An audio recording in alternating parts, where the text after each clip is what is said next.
Gaza में घुसते ही चीथड़े उड़ गए इजराइल की सेना के टैंकों के। बड़ा झटका, इजराइल के मरकावा टैंक हुए ढेर।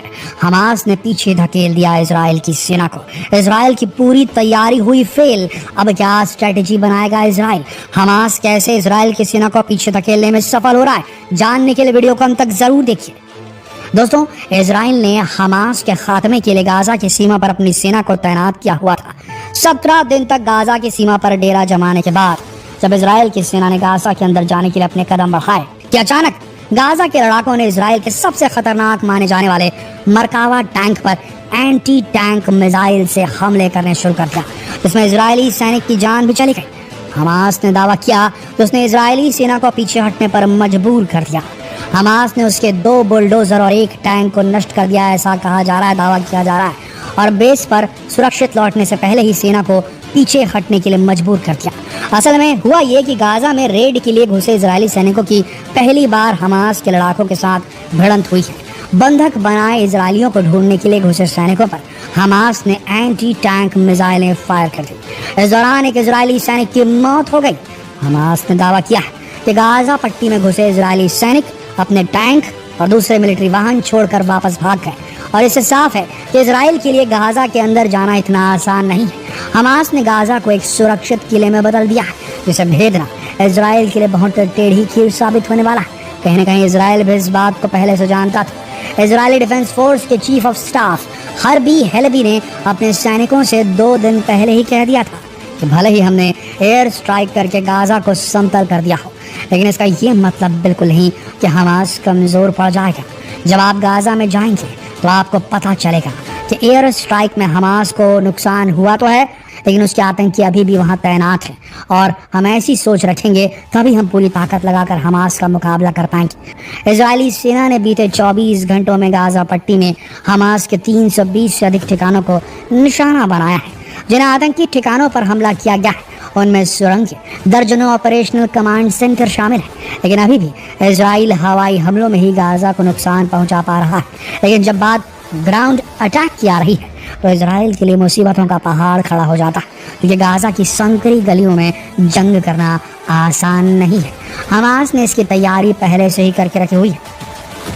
उसके लड़ाके स्ट्रीट फाइट में एक्सपर्ट है। हमास के जारी किए गए कुछ वीडियोस में ये साफ साफ दिख रहा है कि हमास ने इजराइल के हर हमले का तोड़ ढूंढ रखा है। हालांकि इजराइल की सेना भी गाजा में घुसने के लिए स्ट्रीट फाइट की तैयारी कर रही है, लेकिन हमास के लड़ाके गाजा के चप्पे चप्पे से वाकिफ और उन्हें गुरिल्ला युद्ध में महारत हासिल है। उन्होंने अपने स्नाइपर्स को कई जगह तैनात किया हुआ होगा।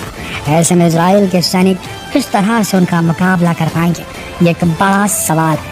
इसलिए इजराइल गाजा में घुसने से पहले अपनी पूरी तैयारी कर लेना चाहता है। इजराइल की खुफिया एजेंसी शिन बैत ने भी इसके लिए एक योजना बनाई है। इन्होंने हमास के खात्मे के लिए एक स्पेशल यूनिट तैयार की है, जिसका नाम है नीली। ये यूनिट हमास की अल कासम की नुरब्बा यूनिट पर टारगेट करने के लिए बनाई गई है।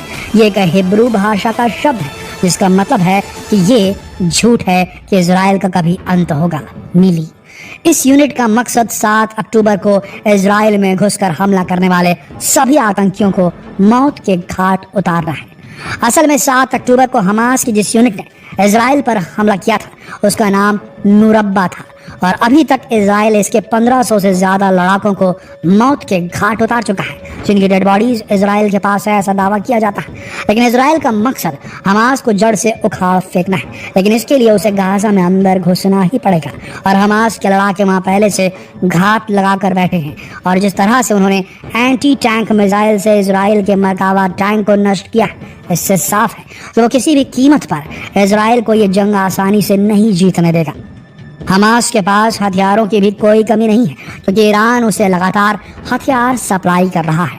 इसलिए इजराइल को ये भी नहीं समझना चाहिए कि हमास के पास हथियार ख़त्म हो गए होंगे, और ऐसे में इजराइल के मरकावा टैंक भी उसके किसी काम नहीं आएंगे। इसके अलावा गाजा की ज़मीन के नीचे काफ़ी लंबी सुरंगों का अनंत जाल नेटवर्क है जिसमें हमास के आतंकी छुपे बैठे हैं जो कहीं से भी इजराइल की सेना पर अटैक कर सकते हैं और इजरायली सेना के चीथड़े उड़ा सकते हैं। इजरायली सेना को समझ भी नहीं आएगा कि उन पर हमला हुआ तो कहां से हुआ। दोस्तों, इजराइल तो हमास के साथ सीधे लड़ाई में उतर ही नहीं पा रहा है, वो तो सिर्फ एयर स्ट्राइक से ही जीत पा रहा है।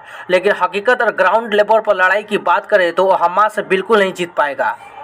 हालांकि इजराइल पूरी कोशिश कर रहा है कि गाजा में सुरंगों के इस नेटवर्क को तहस नहस कर दिया जाए, लेकिन अभी तक ये मुमकिन नहीं हो पाया है।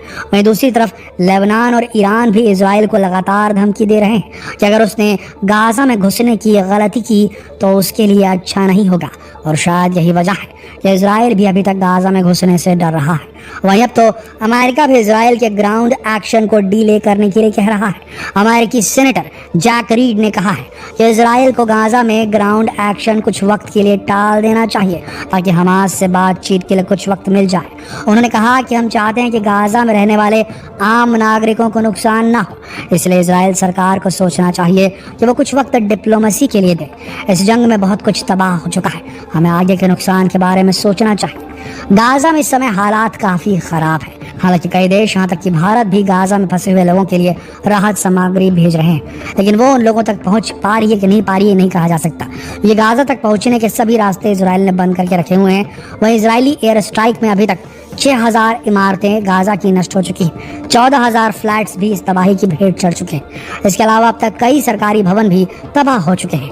असल में इजराइल को डर है कि अगर गाजा में ऊंची इमारतें होंगी तो हमास के स्नाइपर उनमें छुपकर इजराइल की सेना पर हमले कर सकते हैं, इसलिए वो गाजा की सभी इमारतों को मिटाने पर तुला हुआ है। अब तक लगभग 5000 गाजा के लोग इस जंग का शिकार हो चुके हैं और 14000 लोग घायल हैं, और मारे गए लोगों में 2000 छोटे बच्चे, 1000 महिलाएं हैं। हाँ, और साथ ही 1400 लोग जो हैं वो इजराइल के मारे गए हैं। हमास और इजराइल की इस लड़ाई में अगर किसी का नुकसान हो रहा है तो वो है आम इंसान जो बिना किसी गलती की सजा भुगत रहा है। बच्चे अनाथ हो रहे हैं जिन्हें मालूम भी नहीं कि इजराइल क्या है, गाजा क्या है, फिलिस्तीन क्या है। माता पिता बेऔलाद हो रहे हैं और कई परिवारों का तो नामो निशान ही मिट चुका है। आखिर कब तक चलेगी ये तबाही, और जंग के बाद इन मासूमों को इजराइल जमीन देगा कि भी नहीं, जो इस जंग में अपना सब कुछ गंवा चुके हैं। दोस्तों, आपको क्या लगता है, अगर इजराइल ग्राउंड पर आकर हमास लड़ना चाहे तो वह जीत पाएगा या नहीं? अपना राय कमेंट में जरूर बताएं। अगर आप नए हैं तो हमारे चैनल को जरूर सब्सक्राइब कर लें।